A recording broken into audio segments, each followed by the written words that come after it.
En esta siguiente píldora les voy a comentar cómo se contrastan varias restricciones lineales. Vamos a usar el estadístico F, que no lo hemos visto hasta ahora, pero que es muy útil cuando se trata de varias restricciones. Vamos a ver un ejemplo muy simple en el que ni siquiera tenemos varias restricciones, sino una, en el que es el logaritmo de y es igual a beta 1 más beta 2 logaritmo de k sub i más beta 3 ll sub i más epsilon sub i. Esto puede considerarse un modelo sin restringir y podríamos calcular de aquí la suma residual de este modelo. Si incorporamos una restricción, en este caso beta 2 más beta 3 igual a 0, entonces el modelo se puede reescribir incorporando esa restricción y tendríamos un modelo restringido, un modelo en el cual ahora hay un parámetro menos, porque ahora el parámetro beta 3 ya no está, porque está subsumido en el beta 2. El modelo es un modelo restringido ahora y si comparamos con el anterior, eso precisamente nos va a permitir saber si la restricción es soportada por los datos o no. La idea sería que si un modelo le metes una restricción, eso empeora la suma residual y por tanto la suma residual del modelo restringido y la de sin restringir va a ser siempre mayor la del restringido.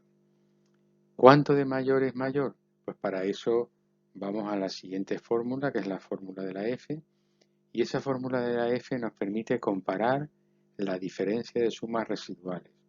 Esa diferencia de sumas residuales, que va a ser siempre positiva, la tenemos que poner en relación con el número de restricciones que estamos contrastando al mismo tiempo, que sería en este caso Q minúscula. O sea, esta fórmula nos ayudaría a medir la diferencia de sumas residuales en términos de el número de restricciones. O sea, es la diferencia de sumas residuales media. Ese es el numerador.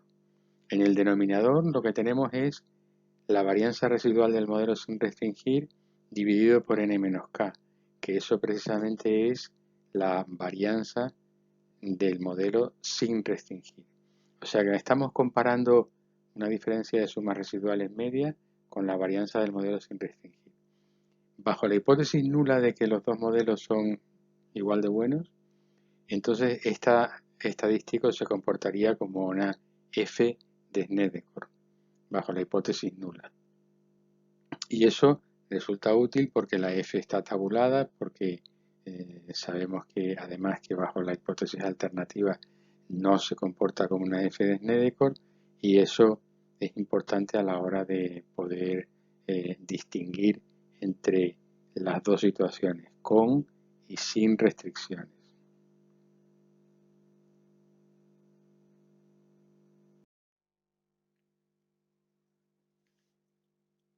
Aquí tienen otro ejemplo en el que de nuevo hay solo una restricción, que es beta 2 igual a 0, y tenemos un modelo en el que tenemos que la variable S depende de P, depende de A, con sus correspondientes coeficientes.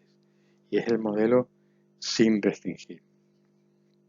Si nosotros restringimos el modelo, o sea, le quitamos en este caso la variable P, entonces tendríamos un modelo restringido, un modelo que va a tener una suma residual que es mayor, pero ¿cuánto de mayor es mayor?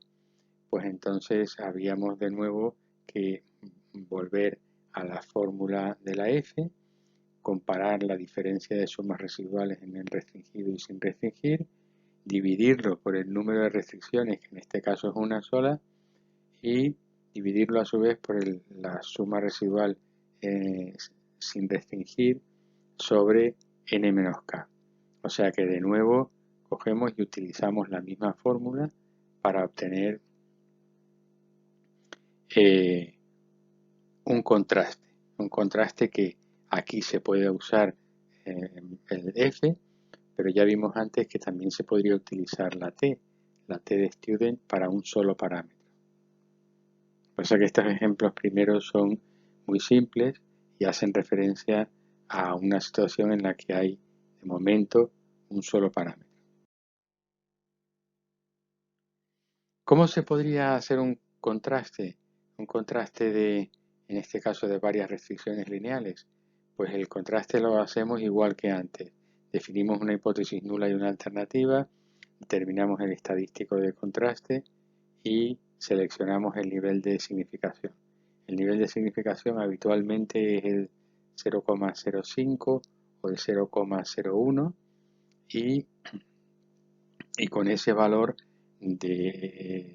con el valor crítico correspondiente a ese nivel estaríamos eligiendo y siendo capaces de tomar una decisión.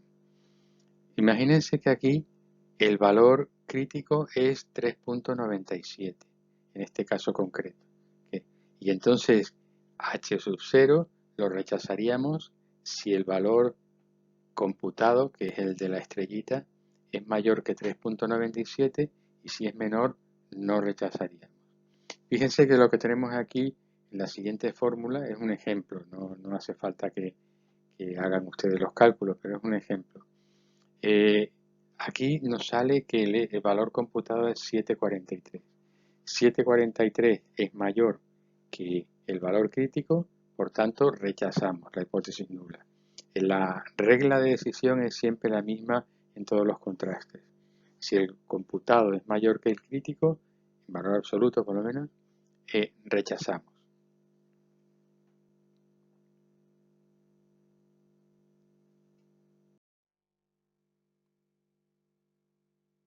Luego aquí tenemos otro ejemplo del uso de la F. Vamos a ver un modelo lineal general, en el que tenemos varias variables, tenemos k variables explicativas, y nos preguntamos lo siguiente, y es, ¿qué ocurre con este modelo? ¿Es un modelo útil como modelo en conjunto o no? Eso se concreta en decir que tenemos una serie de parámetros, el beta 2, beta 3, beta 4, hasta beta sub k mayúscula, que sean cero. Si son cero, ninguna de las variables importa y por tanto el modelo no serviría.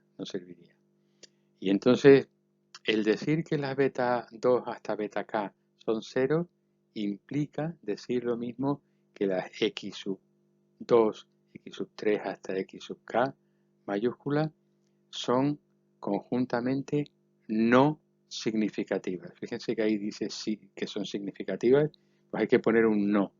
No, son conjuntamente no significativas. O sea, si todos los coeficientes son cero, evidentemente eso quiere decir que las variables no pesan, no influyen, no explican. Entonces serían conjuntamente no significativas. La alternativa es que hay por lo menos alguna variable que es relevante, y eso es lo mismo que decir que hay al menos uno de los beta sub k que son distintos de cero. El primero, el segundo, el tercero o varios de ellos, ¿no? Y entonces la forma de obtener tendríamos que tomar una decisión al respecto de esta hipótesis nula y la alternativa. ¿Qué nos creemos, la nula o más bien la alternativa? Entonces lo que se hace es calcular la suma residual en un caso y en otro, y lo que vemos es que eso nos da un estadístico F que tienen ahí la fórmula, tienen que es R cuadrado sin restringir partido por 1 menos R cuadrado sin restringir multiplicado por N menos K partido por Q. Este contraste es el contraste que de manera rutinaria y automática imprimen los paquetes de regresión. O sea que ustedes no tienen que computarlo de ninguna de las maneras, sino tienen que saber dónde mirarlo. Y está en la parte de abajo del output del paquete que sea.